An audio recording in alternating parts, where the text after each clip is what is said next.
I think the small guard has a way better chance that they ever had, bare minimum, but I think it's actually even possible. I don't think it's impossible for a small guard to be the number one on a championship team. You just have to build the team right. It's a hot take that is potentially hot enough to where I don't even know if I'm agree with it tomorrow. But today, this is how I'm feeling. For the past couple years, I've been thinking about it. Then Miss Becky spoke on it.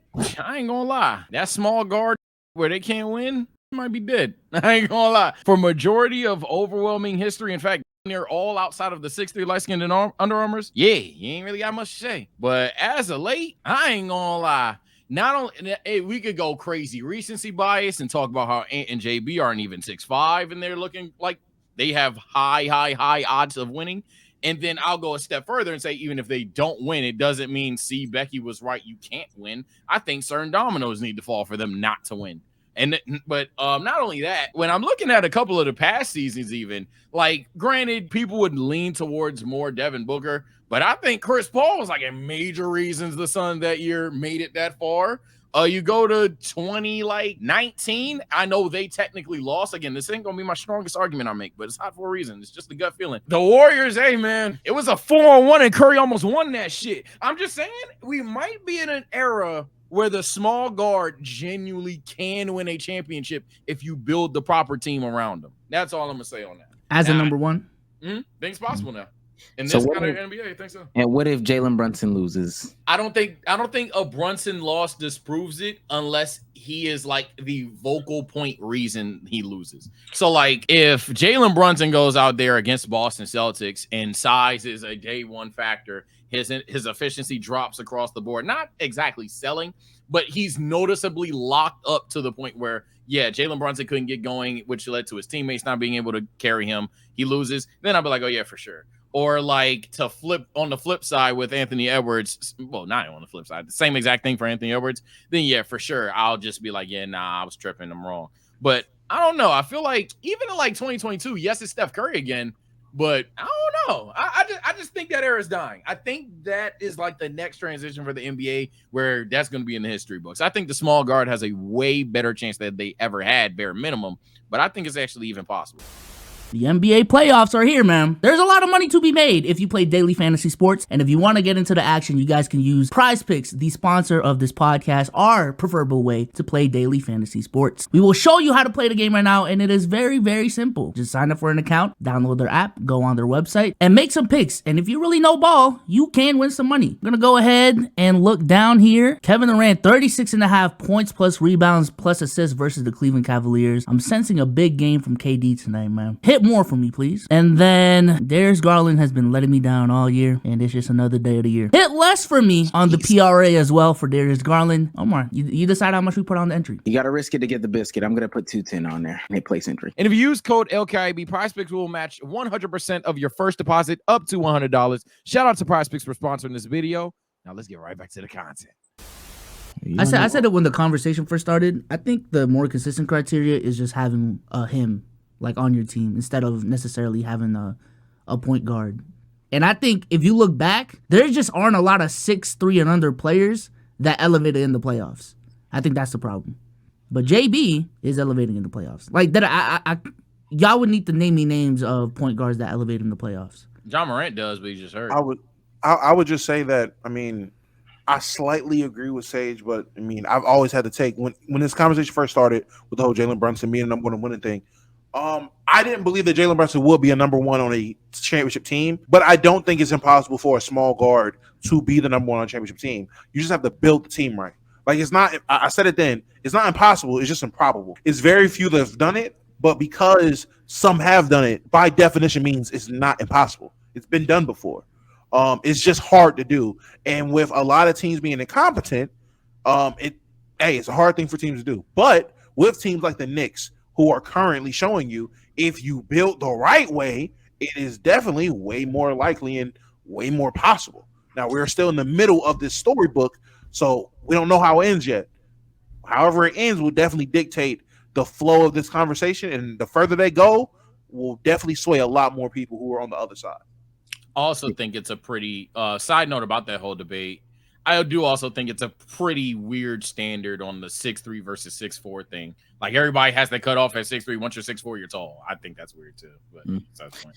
Jalen Brunson, 36 points per game this playoffs, 3 turnovers, 8 assists, a steal, 4.4 boards, 81 from the free throw line, 32 from the 3, 46 from the field. I mean, some accuracy, some percentages from the field drop off, but other than that, I mean, he's definitely trying his best to be the outlier. I will say that. And that's what I'm saying. He's playing so many minutes doing it. So it's like, and then Josh Hart, look, I know Josh Hart's 6'5". Like, for example, Josh Hart's 6'5", best rebounder on the team because Mitchell Robinson's out. I think we are being a bit too results-oriented and obtuse to act like a small guard cannot do it, with the argument simply being it hasn't happened. And then when it has happened, it's Steph Curry or it's Isaiah Thomas or things like that. When I'm looking at especially the current landscape of the NBA, the parity era, if you will, I don't know, bro. Again, I'm not going to win anybody over until it actually happens. But I'm just saying it would take Ant or JB selling for me to feel like, okay, nah, I'm tripping. And let me say this before I get into my hot take. He has some absolute crazy games. Now he does have 2 stinkers to start the playoffs off, but take out flamethrower sense. You said what? On the flamethrower sense. Yeah. If you take out last game, I mean, really add last game because he's only 1 point off from 30. He had a 30-point game last game, 43, 41, 40, 47, 39, and then the 2 20-point games. He's had 3 double-digit assist games. Hey, man, I've been trying to tell y'all he's the 3rd best point guard in the league, but that's a conversation for another day. We'll have that. He's been going so crazy. You got to take out the 30-point game to make, this ain't even his on par right now, bro. Yeah, that's crazy. Trae Young could never. Someone had said Jalen Brunson is a guy that's playing with the ball in his hands a lot, and his teammates are complaining. I mean, 3 of the fucking 5 starters played in college with him, and they were there for multiple years. So, I mean, that kind of helps it. That kind of helps especially with that team playing without their second best player, which a lot of people are forgetting. Julius Randle isn't there. That's a guy that gets a lot of shots. He's not there, so someone has to put him up. OG, who they're without OG now, but OG was getting a good amount of shots. Other guys are still getting their shots, but again, Dante and Josh Hart went to college with them. Like they know the drill. Isaiah Hartenstein is fucking Isaiah Hartenstein. He knows the drill. I ain't gonna lie. I don't want to say that person, that chatter 298 is lying. I mean, it's very possible, but who? It's only like 5 people that play. So who's complaining? It's not a long list. It's Jalen Brunson, Isaiah, OG, Josh Hart, and Dante. Who? Let me say this. I don't know why NBA teams don't do what they do, McBride, like the way that they did it. I did just get all of them from college. If they all played on a successful college team, all those guys from UConn, draft them all, sign them all, find a way to get them on there. They got too much chemistry. Okay. So 2019, you hiring, you getting RJ Duke and RJ. I'm getting RJ, Zion, and Cam Reddish. I'm getting all of them in all forms of basketball. Yo, I just seen all the people from South Carolina that I can get, all the people from LSU that I can get, Iowa, Kate Martin and Caitlin Clark know how to play together. And Kate Martin looked like she about to make, I think she is making the Aces roster. Yo, just get them all, put them on the same team. Y'all play together. They got 5 years of chemistry on the women's side. Did that. Get them together. I don't know why people don't do that. I seen the podcast. The Georgia Bulldogs like a year ago. They literally were. Just did that, and it just worked. I seen the Jalen Brunson podcast with Mikal Bridges on, and it was him, Mikal, and Josh Hart. They were all teammates in college. That boy Mikal looked like he was jealous, man. Jealous. No, because the clip was specifically about New York playing in Brooklyn and the Knicks fans traveling to Brooklyn and them going crazier for a Jalen Brunson 3 instead of a Mikal Bridges 3. And Mikal was like, damn, wow, man, that's tough. Mikal wants to play for New York, dog. the real New York team. Now, I will say this.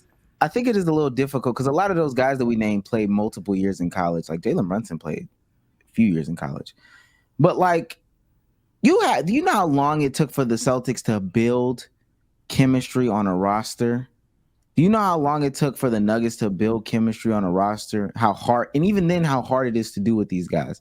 Think if you could take guys who played 3 years in college together, 2-3 years in college together, and then put them on the same team. If they good, fuck it.